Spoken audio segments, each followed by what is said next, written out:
Welcome to the Scottish Watches podcast. We've got an old friend returning, somebody who got introduced to the podcast probably 3 months after it came to be. We were going to go to Baselworld, remember Baselworld back in the day, and I got a message from this guy who I'd been watching on YouTube for a number of years, Adrian Barker from Bark and Jack, and he said, "Are you guys going to Baselworld? It'd be cool to meet you in real life." And that is now 6 years ago. Welcome back to the show, Adrian. How are things? Hey man, yeah, I remember that. We had a little selfie, didn't we? We had a little catch up. We did more than that. We took over the press area and we recorded our first podcast together 6 years ago nearly. That's crazy. Yeah, I didn't realise that was so early into you guys starting. 3 months. We started in January the 13th, 2019, and it was March, I believe, for Baselworld. So yeah, you were an early adopter of Scottish watches, even though we'd been watching your stuff for years. You guys don't mess about. Yeah, that was fun. No, 750 plus episodes now. We're doing all right. We're catching up with your video count. Yeah, I need to up my game. I feel everyone's catching up with me. It just takes so long to make them. I just need to improve it. But I'm editing again, and I've realised I got not annoyed. You know when you sometimes fall out of love with a process that you used to love? I realised the bit that I love the most about making videos is the editing part. Is the shooting and the editing. The bit that I hate the most is the writing part, is the research. Although I quite enjoy the learning part of the research. But it's really nice getting back into editing. Have you learned to put the microphone in front of your mouth and not to turn away from it? No, it's my. I've started using a shotgun mic again because I move around so much that I make it look like I'm using a podcast mic. But I feel like for you guys, for this professional outfit, I should probably get a better arm. You've got a better arm than I am. I've been to the gym. I've got 2 of them. Yeah. No, we've upgraded over God almighty, we started out emulating what you do in video, but in an audio format because, and not to be sycophantic, but it was because of people like yourself and Tim Mosso and various other folks in the YouTube sphere that I decided to give the whole podcasting thing a go instead of just being a consumer. And my background is obviously media, wedding photography, video. And we'll get onto that later on because there's a little chat we're going to have.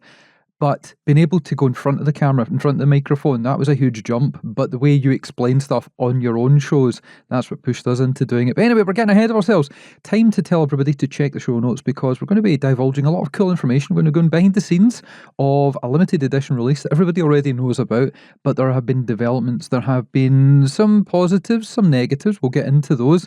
And we're going to catch up with what Adrian has been up to for probably well over a year because we've not seen each other for a year. It's been action-packed on my side. Obviously, house move, getting married, getting a car, all that kind of jazz, while still trying to pump out 2 podcasts a week and a video. And you've been crazy. You've been busy. You've been all over the place. Everywhere I go, I see you. It could be Dubai. It could be down south. It could be over in Geneva.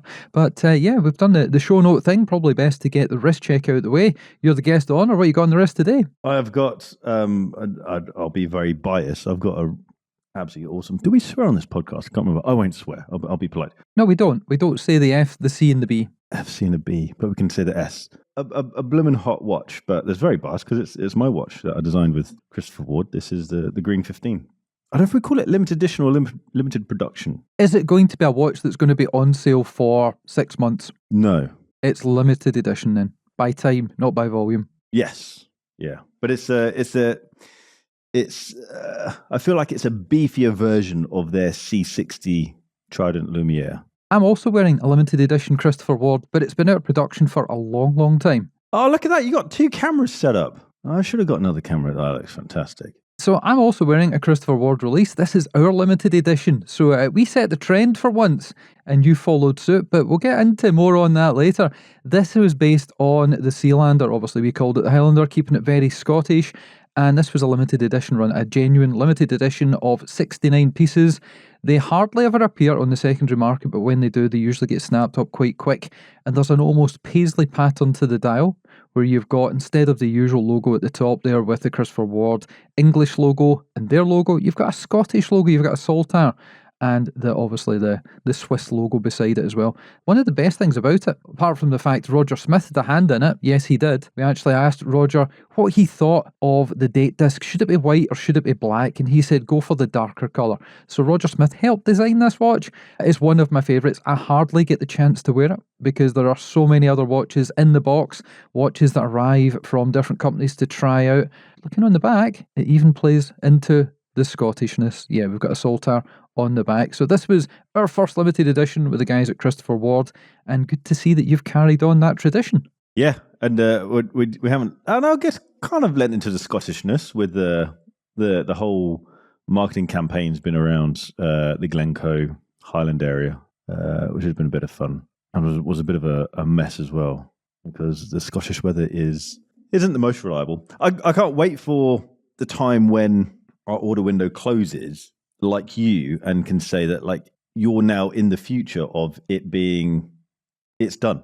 Like you can't. Yes, you could get it on the secondary market, but ultimately that piece of Christopher Wood history and Scottish Watches history is a little chapter that's in the past, and this is now something special that's in the future. And I'm quite excited about that element of it. I think it's quite fun. Well, I think we've kind of delayed things. I was hoping to keep all this chat till then. It's never going to happen. So we was all getting to the bones of the matter just now. Why did it take you so long to make a limited edition watch?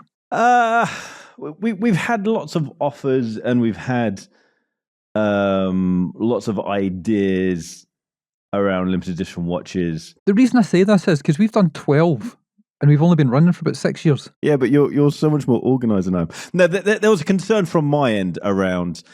I like being independent from the brands. Yes, there are brands that I work with. There's less than a handful of brands that I work with commercially, but ultimately I like to be free from any form of connection with a brand.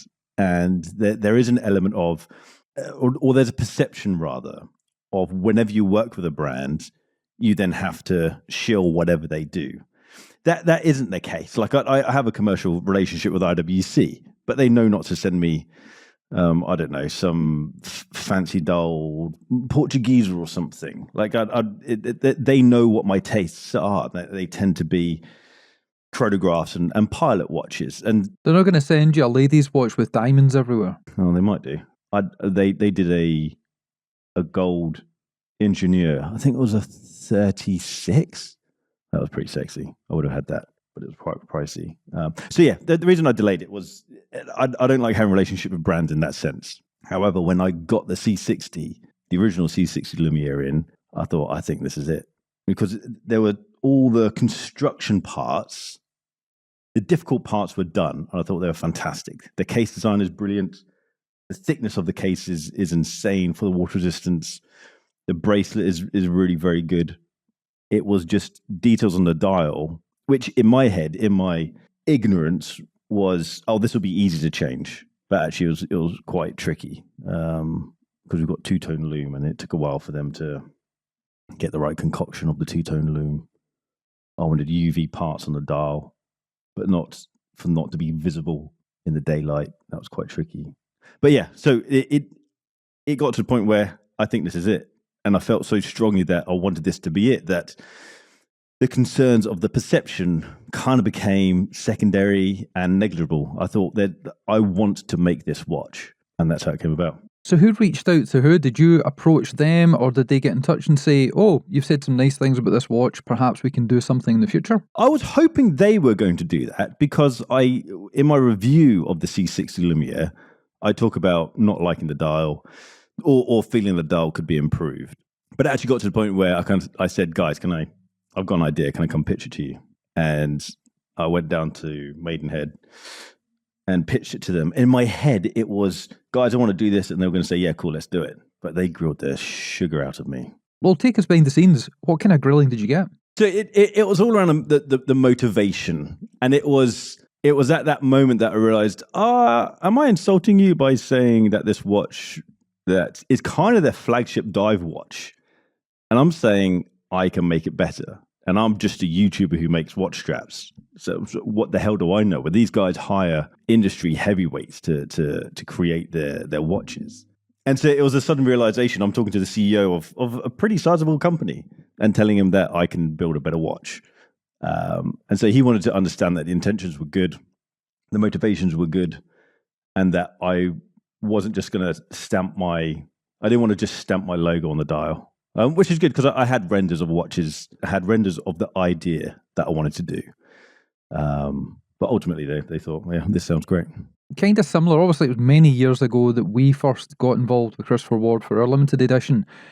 And the design process was between initially Mike France, the CEO, myself, Dave, and I think it was William and Adrian. And between us all, over the course of a number of months, we never did the trip because we're cheap Scottish people and we didn't want to travel, but we did it all over Zoom. And we came up with an idea. They kind of said, yeah, okay, but in the real world, physics dictates we can't produce this, we can't do this, we can't do that. A little bit like you said with the different coloured looms, you have to play within the confines of whatever the design process is they've got and the machinery they've got available.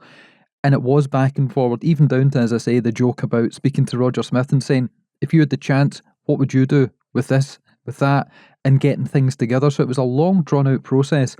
And there are brands out there, you must get hundreds of emails per week. We get probably hundreds of emails per month with brands saying, we want to do a collab. We can put a Scottish flag on the front of it. We can change the bezel. We can have a tartan strap. And it's just to make money.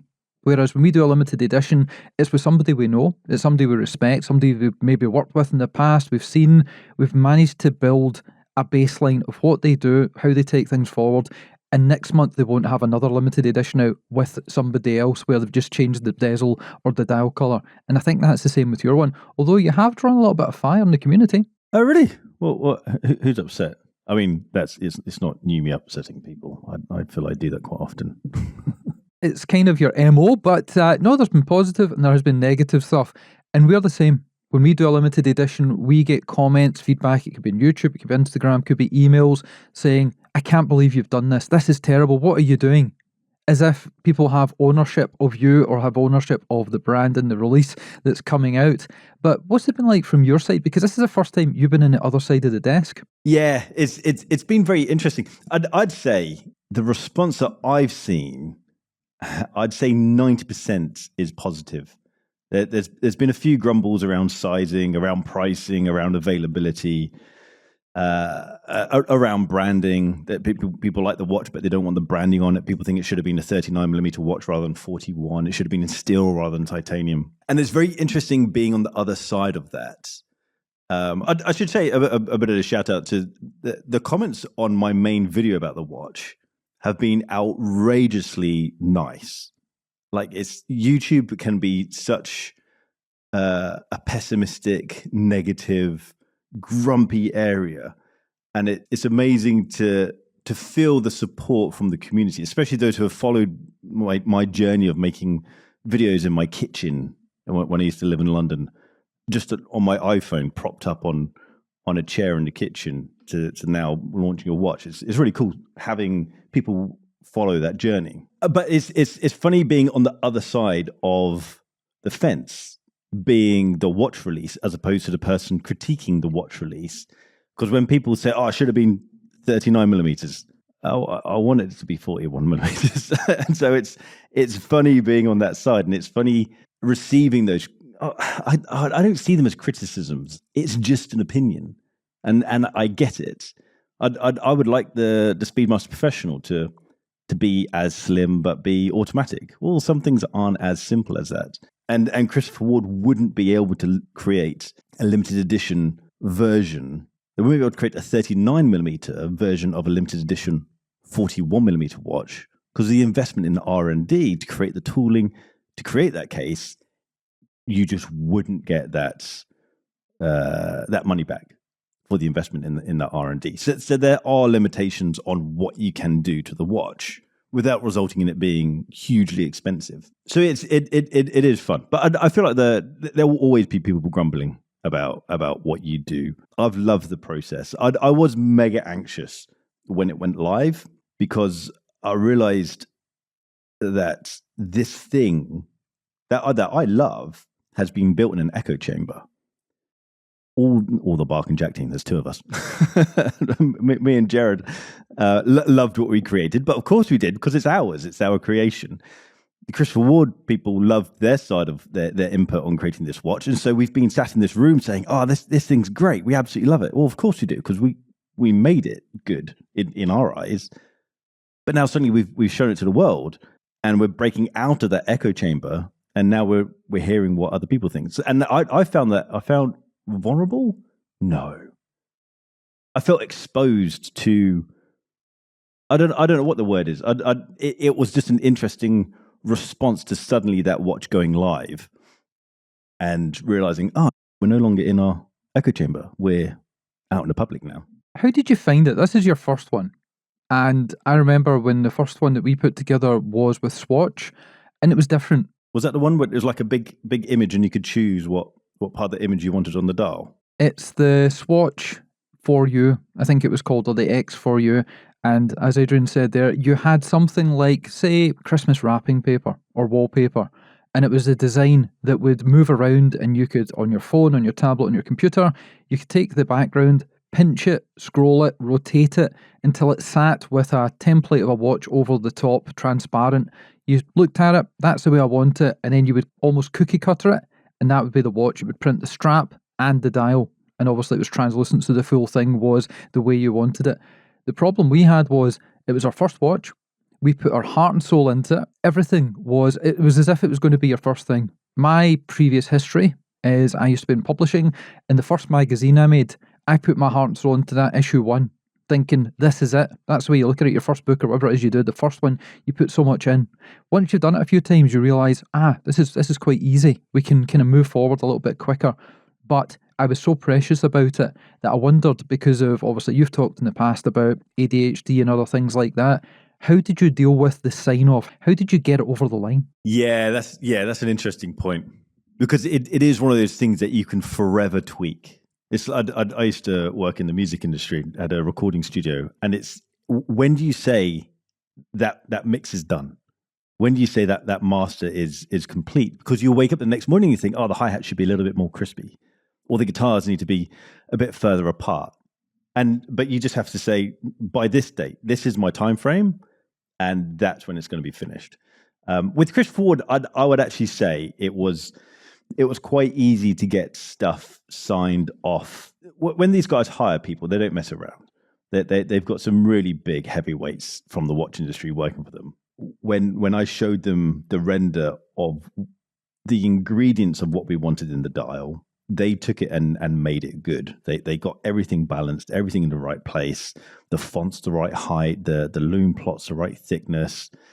And so I feel like there must be, I call it magic, but there must be some sort of ratio between how thick a minute track should be on the outside versus the size of the font versus the size of the logo. And they got it right. There was an element of, I think we should do this versus I think we should do that, versus them wanting something different. Was there anything you suggested that they put their hands up and said, that's not feasible at all? There was. Annoyingly, when I got the prototype in hand, I ended up agreeing with them. So I wanted them to remove the trident on the counterbalance of the seconds hand there, and have a circular dot counterbalance, because I thought that'd be cleaner, it'd be a bit more utilitarian. And they said, actually, that's part of our branding. All of our dive watches have the trident because it's part of the thing. And it was an interesting experience being someone who makes their own products and designs their own products, and I do what I want to do. If I have an idea, we do it. And I don't have to get sign off from someone. It's game on. We get on with it. So it was interesting then going back to the stage of having to convince someone else that this is a good idea. But with the trident, they said, no, this is part of our branding. This is something that we need to keep. Fine. And when I actually got the watch in hand, I now think that actually, from a design point of view, the trident is a better idea, regardless of the branding, because it's such a light, simple, it doesn't take up much space on the dial. Oh, there you go. Yeah, exactly. And so our trident's black against a black dial. And so it really doesn't take up much real estate of the dial versus a dot of the similar size. I feel like that would have been quite, I don't know, it would have just taken up a lot of space. So that was one of the things that they got right. I also, the original designs had little details of orange that were kind of inspired by the Porsche design chronographs and the old Ploproffs from Omega. I love the orange minute hands or the orange touches. And they mocked up a version of this watch with orange details, and they also mocked up a monochrome version. And I thought, it looks quite nice in monochrome. Even though that's arguably significantly more boring. It just looked clean. I like the way they did that, because they didn't tell your idea was shit. They let you come to that. They led you to the trough and the horse drank from it. There was a lot of that. There was a lot of that. How long did the process take, start to finish, from you dropping them a message saying, I'd be interested in helping you make this good, to when it actually finally became available? I'd say it was, I don't remember dates very well. I'd say it was close to 18 months from the point of, that was 18 months from when I visited them down in Maidenhead. So it would have been a month or so before then when I actually pitched the idea. But yeah, 18 months since going to Maidenhead. To get the ideas down on paper, to share that there was a lot of back and forth around it should be this, should be that, we should have this color loom, it should be this spacing. If this is the dream version of the watch, let's create the dream version as a mock-up and then work backwards, because we don't want to increase the price. We have increased the price a little bit, but we didn't want. What is the reason for the price increase? It's mainly the cost of the strap that's added on, and it's simply the R&D of the dial and the loom plots. Because we've got mixed color loom, each loom color has its own brightness and its own longevity of shine. And because we've got multicolored loom, we had to get the guys to create.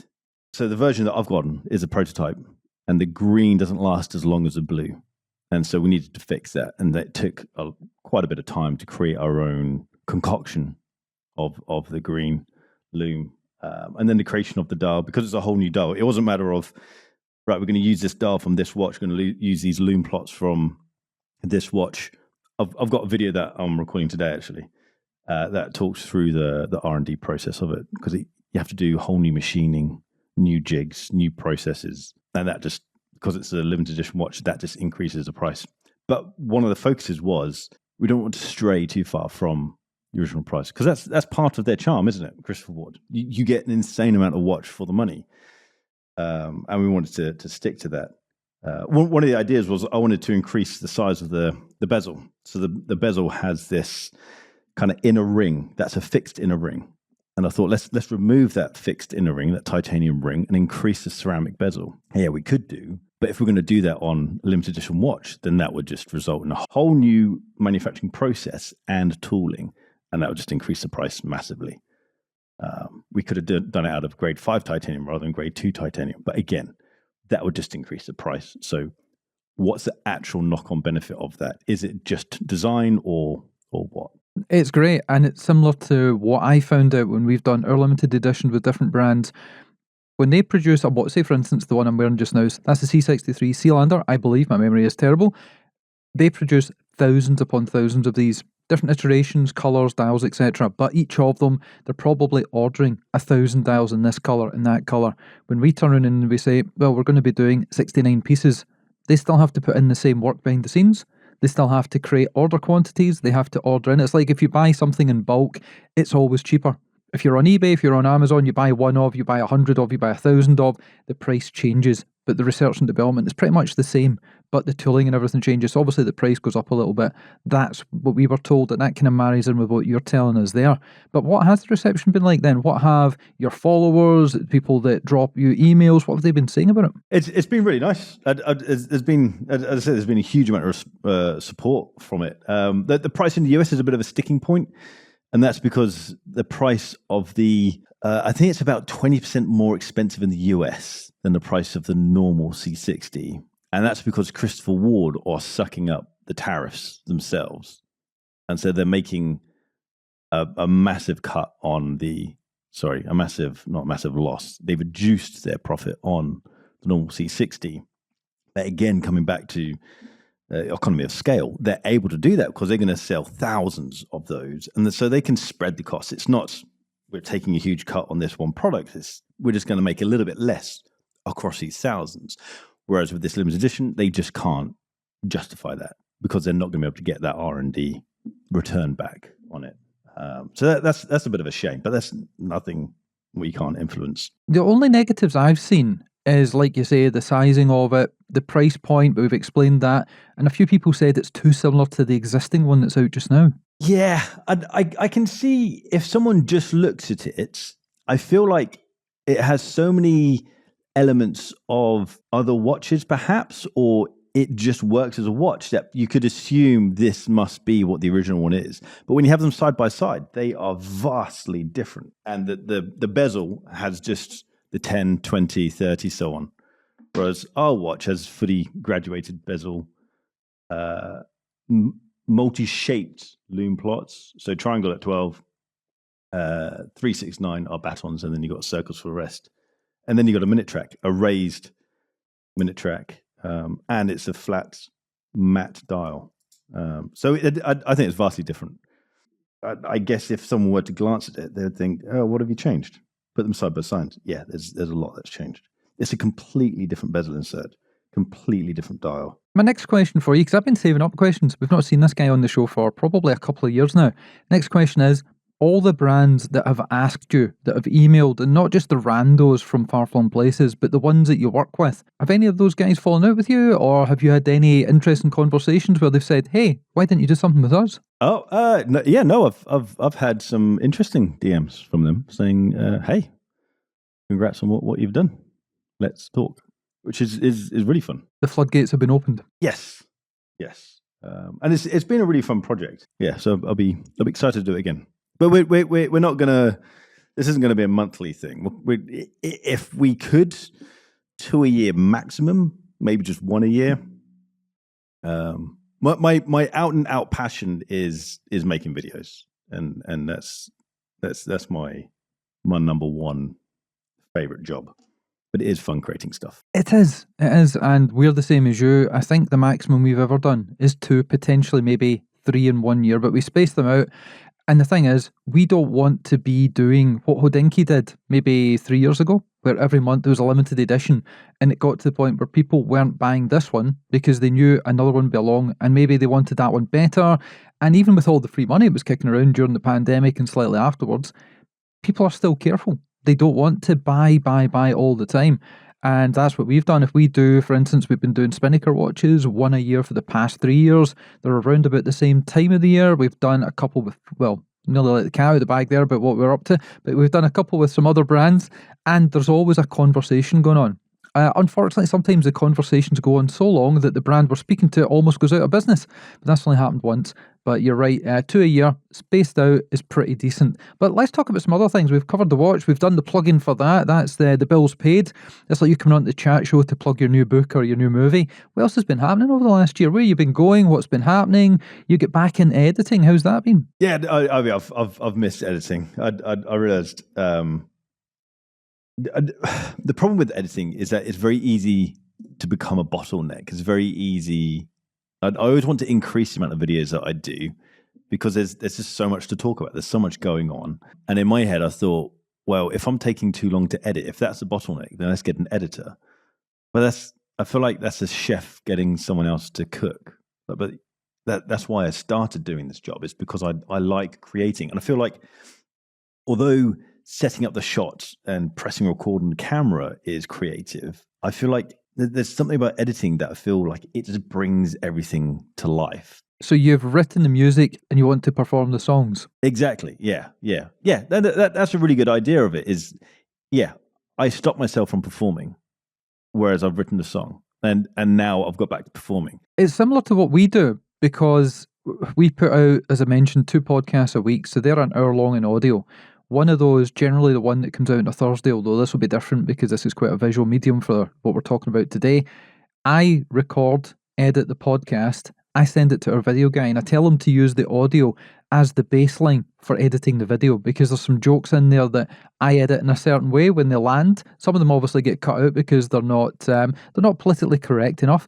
But then Gav, our video guy, he will take what I have produced and he will move it into the visual medium, and it generally works. But I'm pretty sure if I just sent him all the stuff unedited, without that track, without the audio to work from, it would come back in a way that I didn't like. Yes, yeah, and I often find that is the creative part of editing starts with the writing of the video, and when you hand the video over to someone else to be edited, you want them to be creative, and so it kind of creates this bit of a dissonance perhaps between what you have in your head as the initial idea to what then comes out at the end.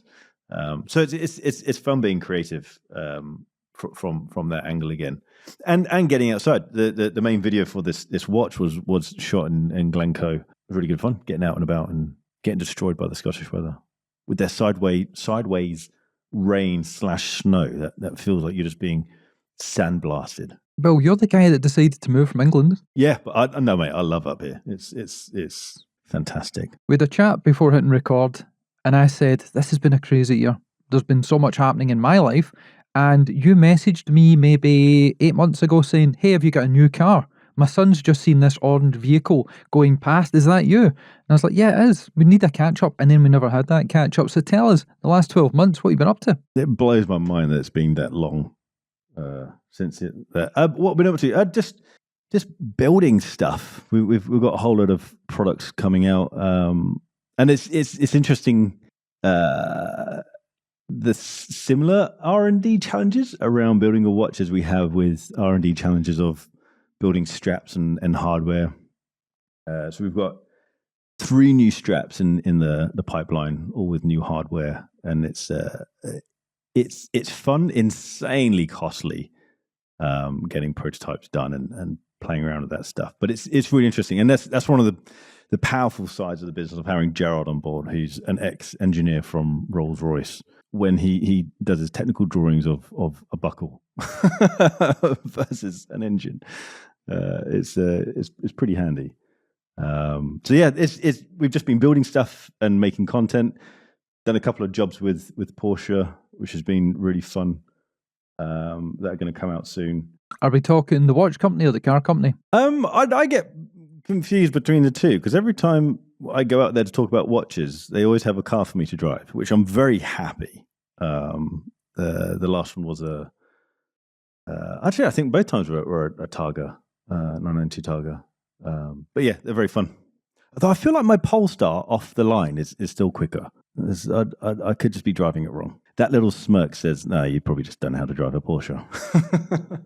Listen, we had the CEO of Formula E on the show maybe a couple of weeks ago now, and he was explaining the move in technology with electric vehicles over the past 10 years. And it is insane how quick they are off the line. And most of them, even the new BYDs, they're really putting in the lap times at Nürburgring. So, yeah. I don't know how long the dinosaur burning gas guzzlers that we own have got left, but hopefully a little bit longer.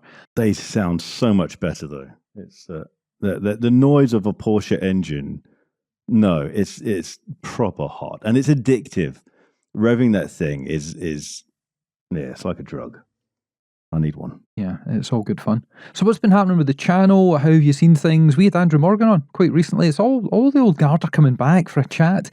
And he was saying there's been this terrible downturn in the YouTube count and this, that and the other. Have you seen that kind of thing or are you flying high? Yeah, it's interesting. I feel like the algorithm changes a lot quicker now. I feel like there would be I felt like in the past it was a massive ship that would slowly transition, and I felt like there was a quick move from long form content to suddenly people want snapshot videos, like really quick overviews of something. So suddenly people were going from, I used to make 13, 14-minute long videos, and then I felt like everyone was going down to 6-7 minute videos. Try and get people back up. YouTube would making it so that if your video was over 8 minutes long, you could add extra adverts in, then you'd get more money.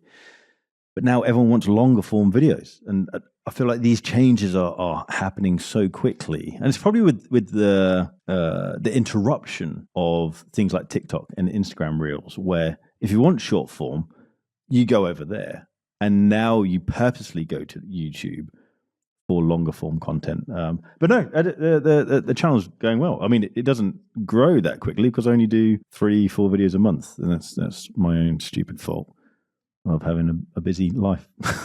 Having a busy life's a good thing. So what else are you getting up to then? Adventures, climbing, exploring outside.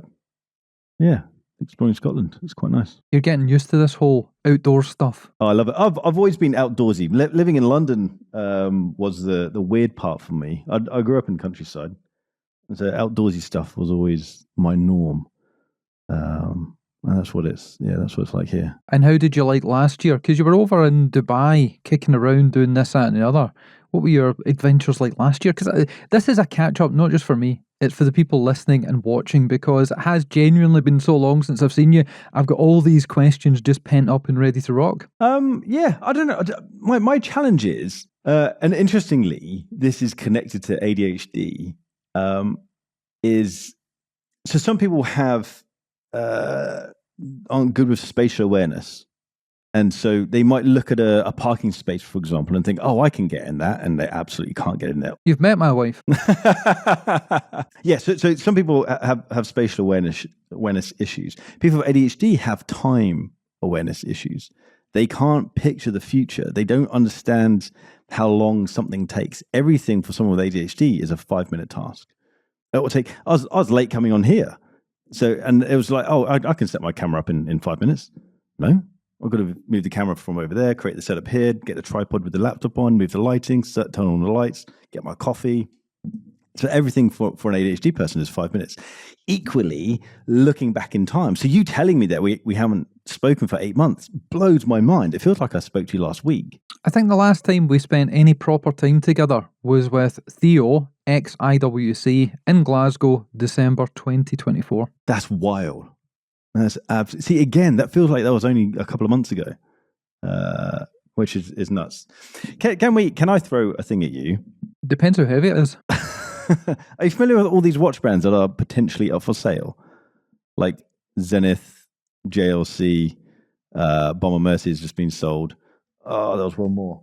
There was 4. Oh, yeah, that was it. The high-end Breguet. So it's rumored that all of these brands are up for sale.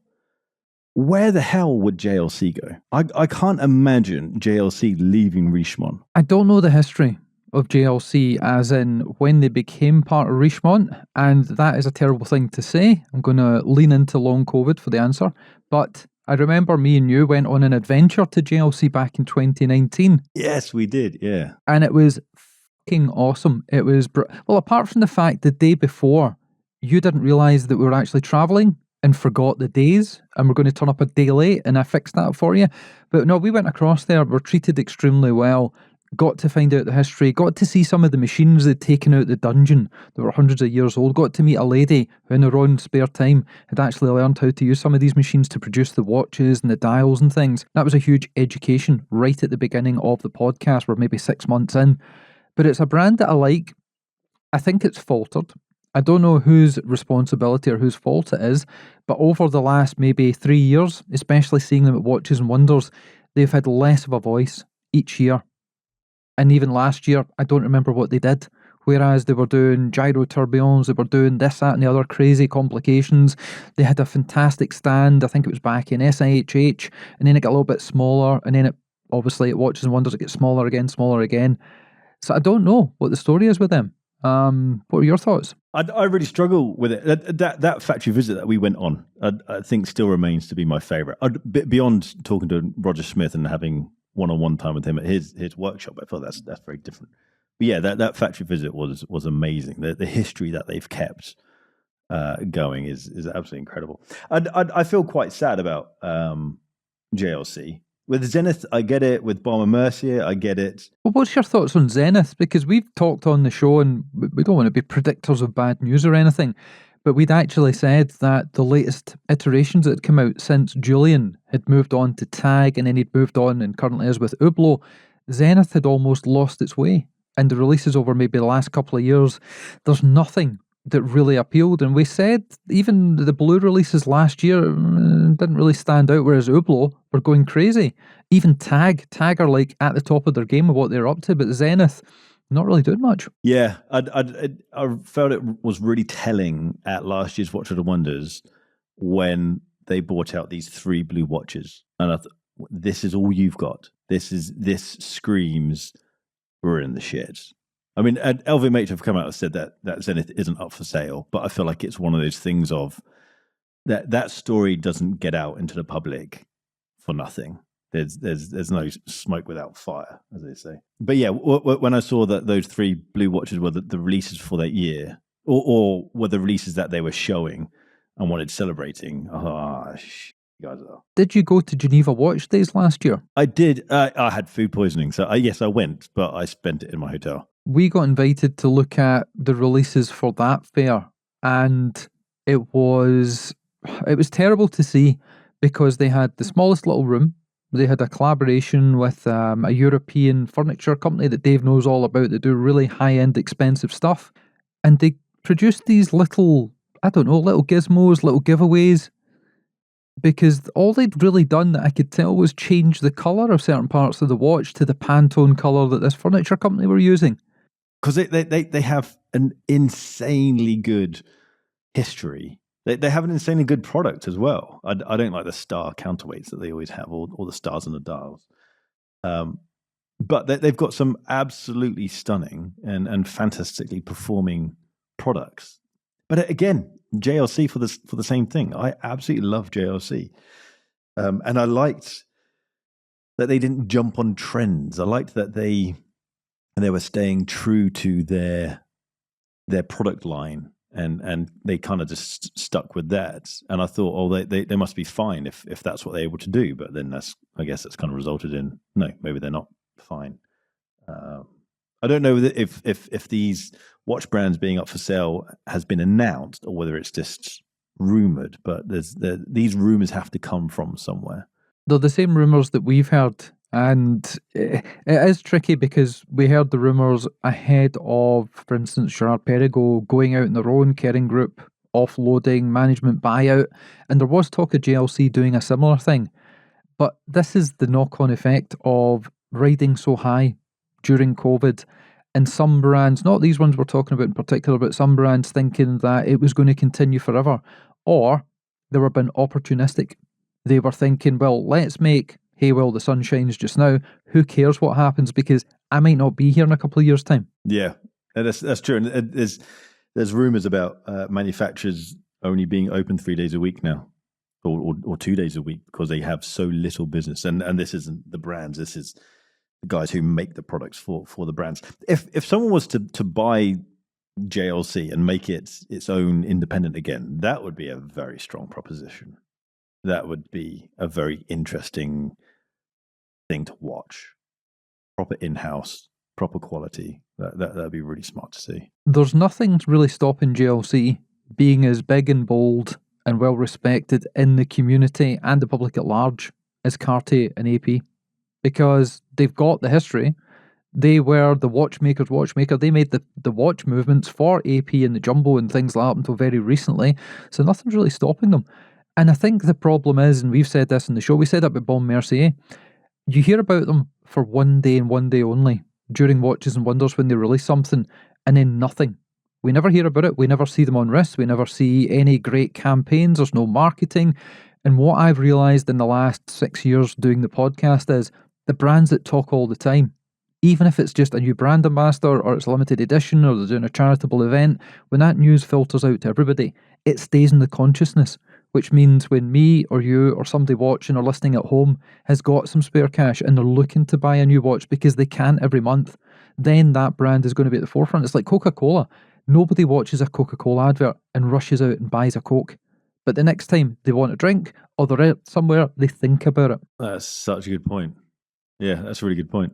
Whereas all these brands, it's certainly the Balmain Mercier. I love Balmain Mercier. I think they do fantastic watches. I love their Riviera stuff. But you're right. I've only ever spoken about them around Watches and Wonders. Apart from that, it just disappears. Whereas I cannot stop my emails filling up with tag information. The folks at LM Communications in the UK are phenomenal. Lauren is our contact there, and she helps us out when we perhaps get on the wrong bus and go to the wrong place when we're supposed to be meeting people. But yeah, brands like that, they're constantly talking. Omega, as much as they've had a hard time from various different people, they're constantly moving the thing forward. They're talking about a new release, they're talking about the Olympics, they're talking about a brand ambassador. There's always something. Or Breitling. I mean, obviously you've talked about Breitling in the past. They have been on their A game ever since Kern got involved in things. And that's probably, 8-9 years ago now? Yeah. And yeah, Breitling they've just had a big investment, and it's showing that they are steaming ahead at a time when a lot of brands are struggling. So they're in a very, very powerful position. But you're right about Tag. There's a lot of chatter. They're everywhere. But again, that costs money. And so it is a chicken and egg thing. Like at what point, we could talk about Bremont. Like at what point do you say, we've probably done enough marketing, or we haven't done enough marketing? At what point do you say this just isn't working? We should probably stop, or we need to invest more money and change how we're marketing? Because I feel like that's just what JLC needs to do. The products are absolutely gorgeous, both performance, horologically, and design-wise. They just need to change what eyeballs they get in front of. Well, tell me, what is the latest changed model or iteration from JLC off the top of your head? Absolutely no idea. No idea. Yeah, I can't remember either. And I feel like they just change a reverso. They just do another complication in reverso or another gyro tourbillon. But I don't want to see that. I want to see develop the Polaris more. Create something worth talking about as opposed to just I'm a Rolex fanboy and all they do is change the dial color. But they're making cash, so I guess they're doing all right. But yeah, no, I don't know what they last did, JLC. I can't remember either, and it's been a number of years since we actually got an appointment with them at Watches and Wonders, which was I was actually thinking about that. We've not actually seen them for a while, which is a real shame because you mentioned Polaris. Back when I got into the hobby, I was watching Tim Mosso videos, and he was talking about his Amvox. I think it was the Amvox 2 that he had. Phenomenal watches, obviously well out of production for a number of years. Anything else you want to chat about before we go? Because I think we've got about maybe 5 minutes left. No, I sorry it's been so long since we've caught up. I'm crap with time. Well, have you been looking around with cars? Obviously, there's a bit of a Porsche tie-in, but last time we chatted, there was Land Rover talk. There was this, that, and the other. Yeah, well, I wasn't too fussed about the new Land Rover, the new Defender. And we used Harrison's for the video in Glencoe. It's a nice machine. I do really like it. Yes, it's got faux like plastic panels on it to make it look all rugged where the aluminium panels used to be. But actually, it was pretty good, and we went down quite a few closed roads. Is that good to say? We were sensible. We weren't. No one was harmed, but it was impressive to push it on the ice and snow. I don't know what the trespass laws are like in Scotland, but I think you'd probably be okay. Statute of limitations. I just watched Training Day, the movie from like 2001 with Denzel Washington in it, and he kept saying throughout it, it's not what you know, it's what you can prove. And I'm going to use that as my mantra for this year coming. But, well, we are at the end of a show, but like you say, let's not keep it so long in future. And you've not even been over to the new place yet, so you need to pop over, grab a proper coffee, or bring your good coffee with you, because obviously that's the other thing that you're known for. If people want to check out this new release, when is it on sale until? How can they find out more about it? How can they buy one? So the window ends at 5 p.m. GMT on the 12th of February. You just jump over to ChristopherWard.com and it will be on the front page there. Or just Google Green 15 Christopher Ward and it will come up. And if you want to find out what we're up to, as well as obviously checking out Adrian Barker, Bark and Jack coffee, straps, limited edition watches, funnily enough, you can check us out, scottishwatches.co.uk. That's where all the show notes, all the cool stuff is. If you want to get in touch, there's a contact form, I believe, on there, or info@scottishwatches.co.uk. We're on Instagram, obviously, at Scottish Watches there, and YouTube if you want to subscribe. Leave a comment, let us know what you think. And you were talking about people being nice to you on your own channel. People are generally nice to us, unless they catch Dave wearing lipstick.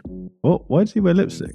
I don't really know. He kind of said he had a problem with his lips and it was chapstick, it wasn't lipstick. But, people that comment on YouTube are never wrong. That's an interesting take. It is an interesting take, and that is how we'll leave it. So thank you for listening, thank you for watching, and we'll catch you again soon. Thanks, Harry, man. Appreciate it.